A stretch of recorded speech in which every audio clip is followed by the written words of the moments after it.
So, today I am here to talk about the difference between happiness and joy. Let's get right into it. We kind of always have been told that the emotions of sadness and happiness are opposites. But, and that, I don't believe necessarily that emotions have opposites, but they're pretty different in the way that they feel, right? But have you ever had an experience where you can feel sadness and something positive at the same time? Have you ever had an experience where you feel what you would maybe call a negative emotion and a positive emotion at the same time? So that's what we're going to get into when we start talking about what really is joy. Joy is not happiness. Happiness is something that is fleeting, like sadness. And the difference is that joy is something that is more of like a permanent, elevated state of emotional well being. We don't always experience the permanence of it, but we can. It's accessible. So, joy can be something that we experience even while we're experiencing sadness. We can experience joy and everything else at the same time. The only thing that I have not experienced at the same time that I've experienced joy is anger. Anger for me has always come from more of a restricted place that feels like I have a loss of power, or like I'm not able to access my full self or my full empowerment, the full awareness of who I really am. And anger comes from a feeling of fight or friction against what is in any given moment. And I'm not saying that anger is something that we shouldn't feel, but I think that there are definitely ways to make use of it as a mobilizing emotion that can inspire us to do something compassionate, inspire us to return to or point us back toward joy, instead of sitting in that space for too long. And I know a lot of times there are a lot of people in this present world that we live in where we're feeling anger a lot more than we want to. And so we can talk more about that too, as something that is like fear, anger and fear both being that finger that points us toward the inner self and says, come in here, and you will find something that does the same thing, that serves the same function, but is a more elevated emotion, a more elevated emotional state. So, nothing wrong with feeling anger, but there are other options. Um, we we need to talk more about and really just kind of dive more into where choice comes into the emotional landscape, because we have to feel, right? It's important to feel and validate whatever comes up. And then once we feel and validate something, we have a choice. And our choice really comes in where our thoughts come in. So we have the choice to either perpetuate that emotion and grow it and deepen it, or pull ourselves back and then maybe choose thoughts that create a different emotional state. And that's a choice that we have in every single moment. So, as we get into really the feminine energy of being, which we all have within us because we all have the full spectrum, right? From masculine all the way to feminine, we start to be able to hold both and truths. And in that ability to be able to hold both and truths and to not see everything as being linear, to not see everything as being either or, this or that, then we can have things that occupy the same space. So we can have emotions occupy the same space, which means that, again, we can feel something that maybe feels like a more negative emotion and also an elevated emotional state at the same time. So it feels like we kind of tangent, but really it's all looping together and comes back around to the point of joy. So joy is the elevated emotional state that allows us the safe, loving, compassionate space to process all other emotions. So when we're in the lifted, elevated state of joy, we're living in gratitude, and we're living in trust, and we're living in faith. So joy is all of these things that allow us to be in the flow state of our lives instead of really getting sucked into the anger, sucked into the sadness, and even sucked into the happiness. Because mania is a thing. There can be too much happiness. There could be depression. There can be too much sadness. If we get absorbed, if our identity becomes attached to and absorbed in our emotional state, then we really lose our opportunity to be able to navigate and function as a person and make choices about what we're going to do and where we're going to go that have the full picture of who we are. Instead, it's just one aspect that's tied to or identified with one emotion. So we don't want to do that. We want to be in an expanded state that kind of holds or precedes all of the other emotions that might flow into that space. So how we cultivate joy in our lives and become able to live from that state of being and have that be our primary emotional space that we occupy is to really start to use the process and the practice of gratitude. So tuning the mind by choosing the thoughts intentionally. We want to tune the mind to see what's working, to see what we can be grateful for instead of to complain and to see the problems. And it doesn't mean that we can't acknowledge what's not working. It means that we see what's not working from a compassionate, understanding place of realizing that we are powerful enough to create an effect, to affect a change. So that when we have anger arise, or sadness arise from something that's happening in our own personal lives or something that we're seeing in someone else's life that we're close to or something that we're seeing or experiencing in the world, we're able to stay centered and grounded and actually be able to take action and create change in the world that we want to see in order to shift that.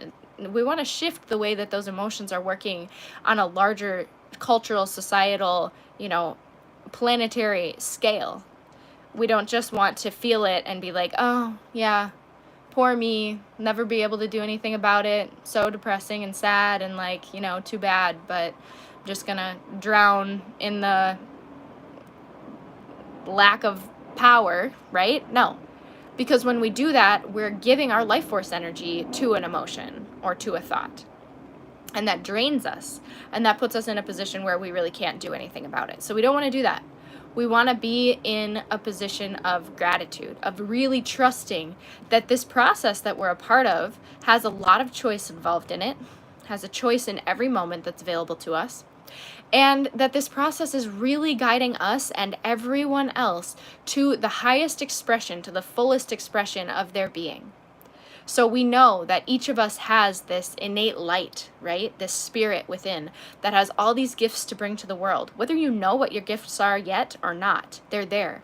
And we have tools that we can use to guide us in the path of opening up those spaces so that the gifts can come out and show themselves to us and be expressed to other people and thus eventually heal the world.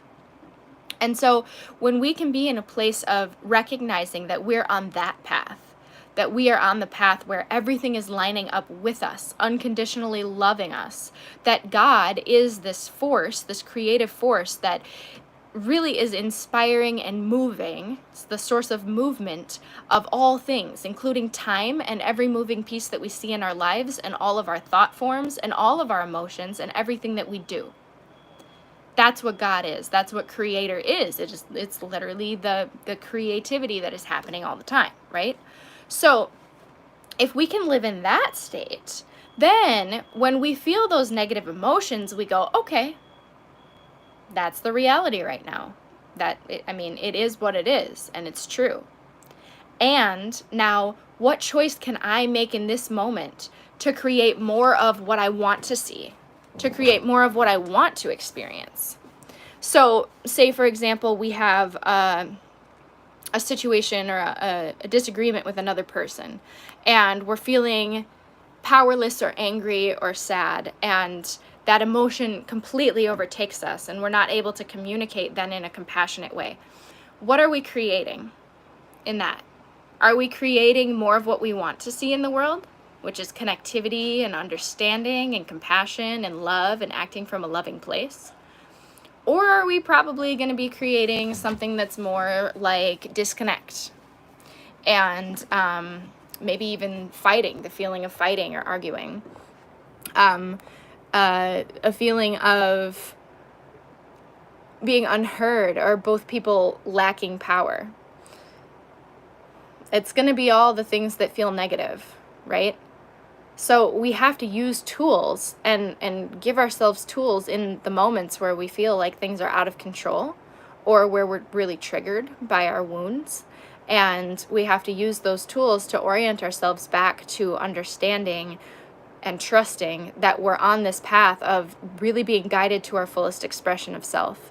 So we may be then in that situation of, being in that conflict with another person, instead of seeing and having the internal narrative go something like, oh my God, nobody ever hears me. There's nothing that I can do. This person is this, and I hate them, and they think this and this about me, and that's not true, and I have to prove who I am, or, this is going to be taken away from me, and I'm going to lose this, and I'm under threat, Instead of that narrative, which may be just right under the surface, that we might not even realize that narrative is happening, instead of choosing that narrative, we can introduce a new narrative. And there's the choice. That's where the choice comes into the picture.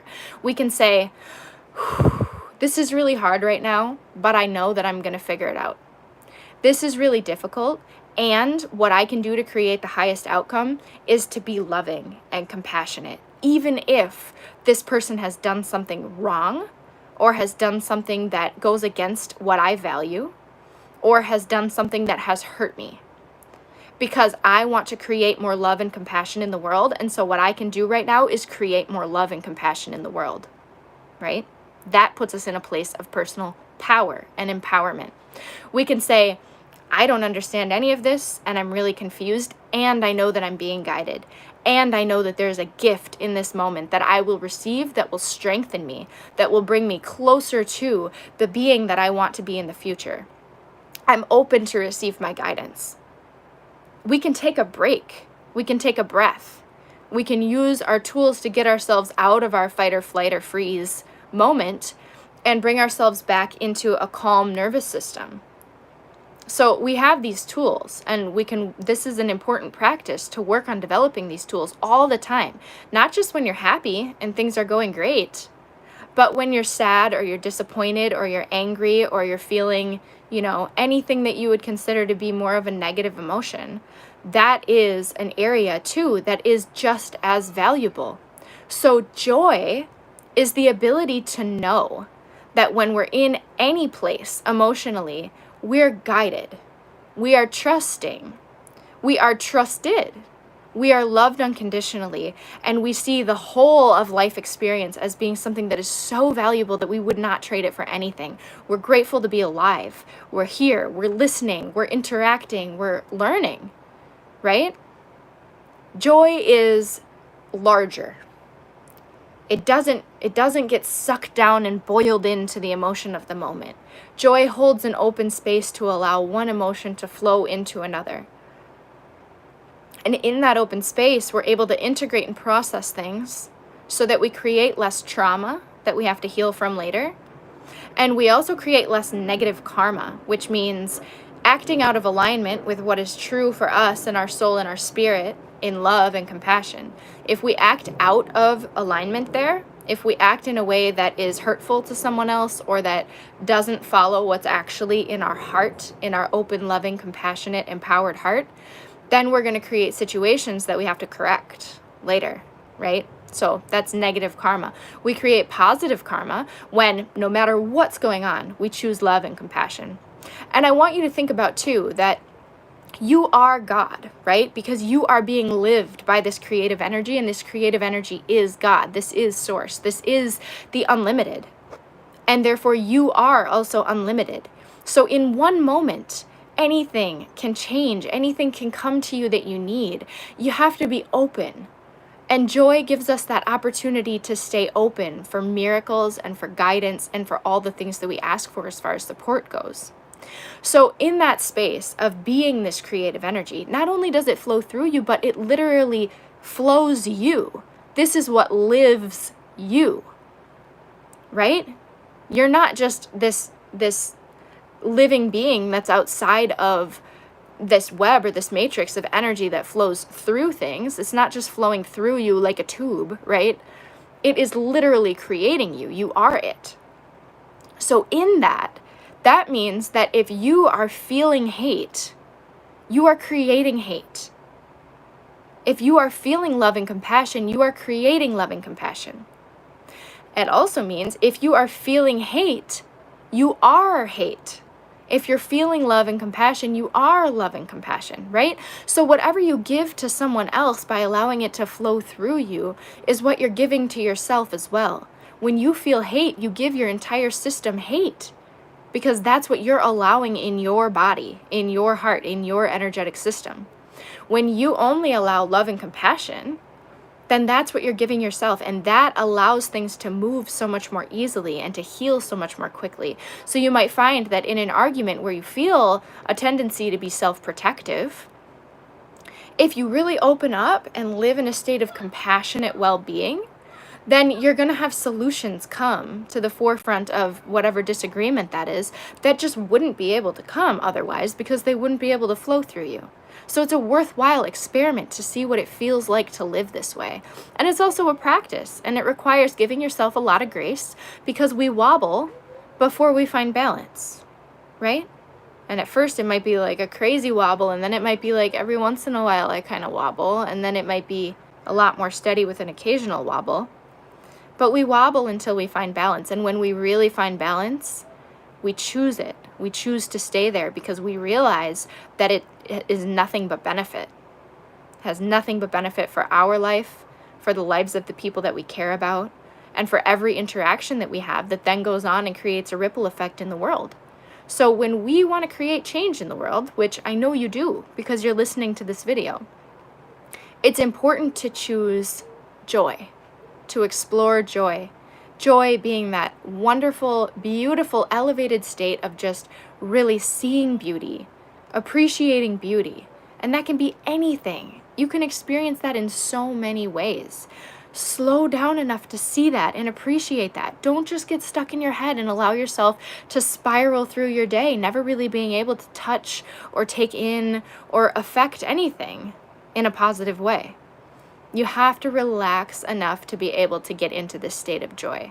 So it's really kind of a deconditioning of everything that we've been taught, because we're raised, at least in this culture of American Western society, to be in the masculine aspect of our energy, which is linear, which is push forward, move forward, work really, really, really hard, do it until it's done, and then maybe you can rest. But that's not really the whole truth. That's an option. That's one aspect of our energy, but there's the feminine aspect as well. And the feminine aspect allows us to hold both and truths. The feminine aspect allows us to experience sadness and joy for the richness of that experience, for the depth of that emotion. That's where my music comes from. A lot of my music is sad, but it's beautiful. And it's so full of joy because, wow, I get to experience this sadness. How blessed am I to be able to be alive and experience the full breadth and depth of emotion? Isn't that such a gift? And if you're really stuck in an emotion where you've identified with it so much that, no, it doesn't seem like a gift, it's just painful, then this is even more for you. You have to do the work, the tiny, tiny steps to get out of that place of identifying so heavily with a feeling state. And when you get yourself elevated out of that space, things in your life will start to just flow and move and change. It's a really, really beautiful process. But it requires really developing your tools, connecting with other people, and giving yourself grace, of course, and then looking around and being willing to see things with new eyes. You have to be willing to see things differently. And every time that you feel rigid or stuck to something, you feel like this really matters to me, I have to see it this way, No, you don't. You could take a break, right? You could try to see it a different way maybe, and then go back to your old way if you really realize that the new way doesn't work for you. But I guarantee that when you approach something with more compassion and empathy and really find that joy to be able to hold an experience in that space, you're not going to choose something else. That's what you will choose, because that is the way that we're meant to be living and experiencing this incarnation on Earth.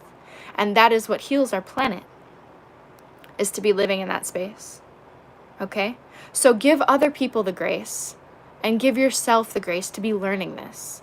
This is really, really important. And sometimes it takes a really dark time in our lives to kind of push us to the place of being able to learn this and take this information in. And that's how it has worked for me in my life.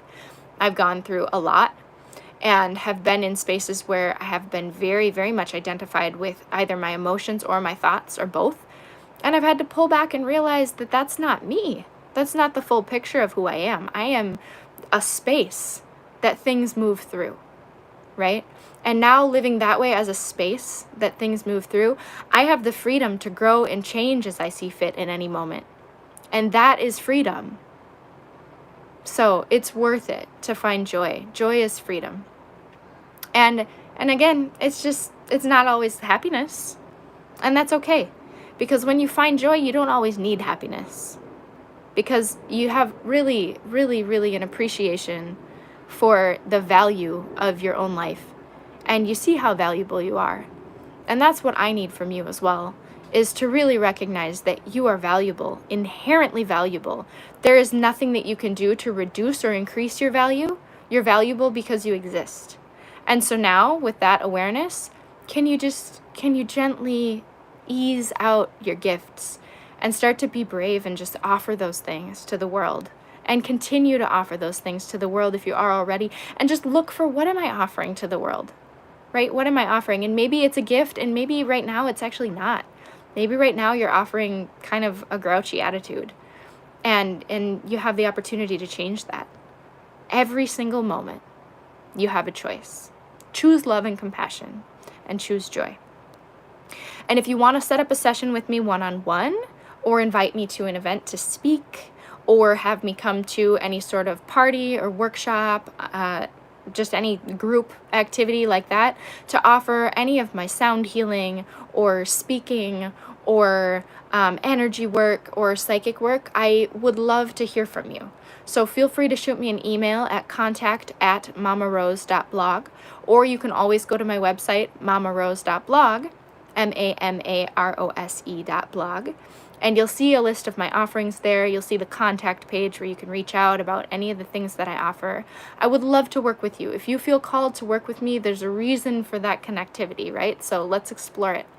Thank you so much for being here today and for listening.